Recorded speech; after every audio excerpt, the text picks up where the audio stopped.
I'm very curious to see how Otto Hightower reacts to all this. I just think he's a great actor, a great performer. Hell, I'm also a huge Emmys follower as well.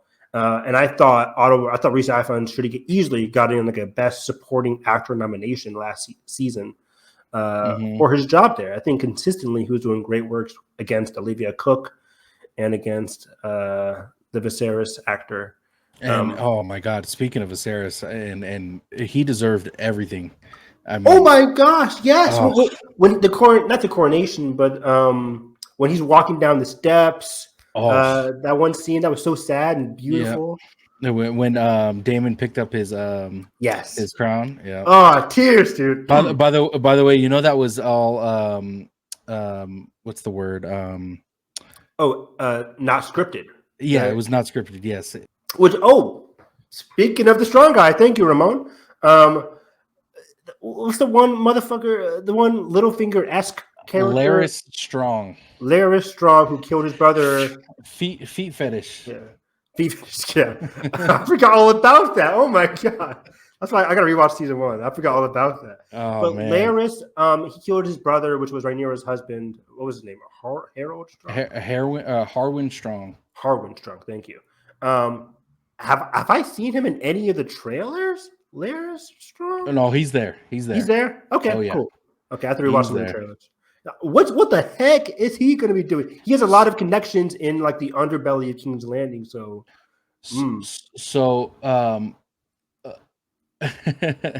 Larry's hand of the feet. Hand of the feet. Oh, it's funny. So I kind of have a theory on this. Again, could be totally wrong, but I'm going to run with it. One of my predictions for season 2 was, season 1. What's one thing we saw roaming around the King's Landing that went? It went noticed, but it wasn't a huge thing. Was the rats? We saw all over King's Landing. Now, we all know what a warg is because of Brandon Stark in Game of Thrones, a three-eyed raven. He was able to control Hodor, the wolf, the fucking ravens.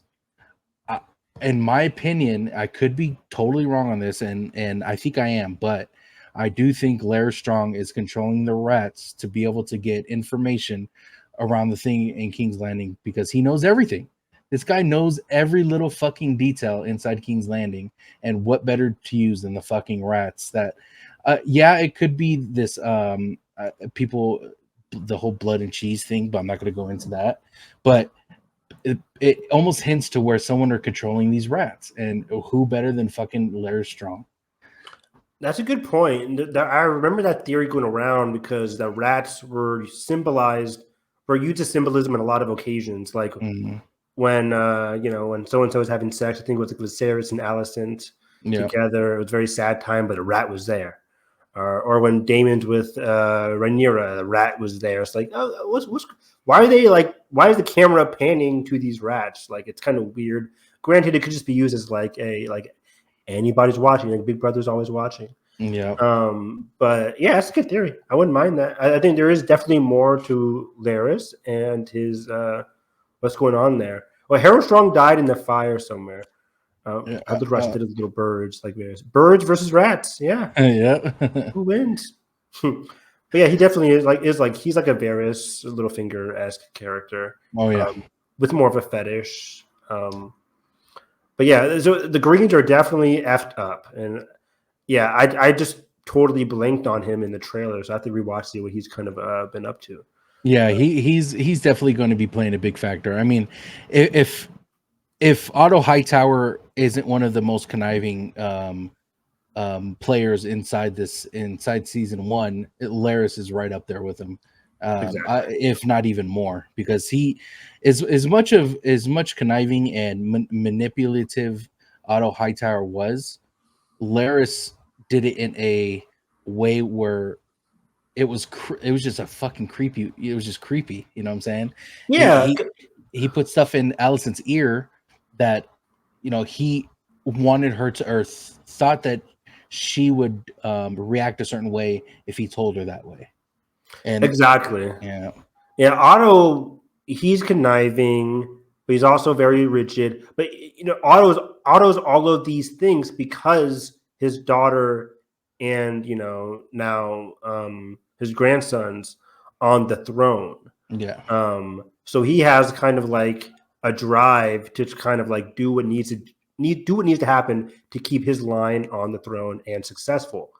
Meanwhile, Larys whispering all these things, like what's his main drive except just being the head honcho in his family? Yeah. Like, is that it? You just want to be the head honcho in your family? Like, what's really driving you, Larys?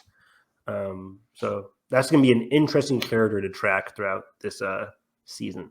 I was on TikTok Live the other day, and one of my viewers asked me a question. It said, "Do you think Viserys was a king that wasn't a good king because he was so laid back, because he didn't do things in like a mad king kind of way, or a Cersei kind of way, those kind of ways that we were so used to seeing someone on the Iron Throne be.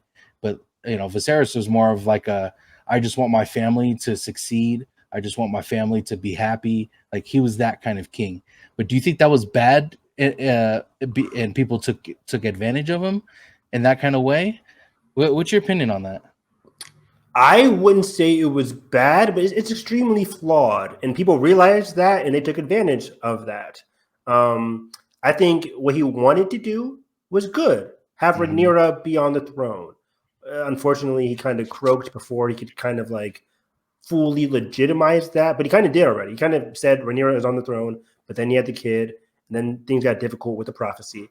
But I think, unfortunately for him, while his vision was solid, he had a solid vision for the future of the kingdom, his execution of his plans were not very good.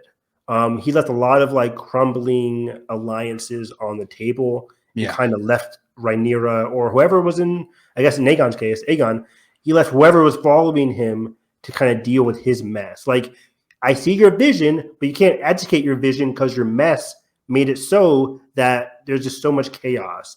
And I think the first season did a great job of like illustrating bits and pieces of flaws of Viserys' plan, even though he was like a kind-hearted person.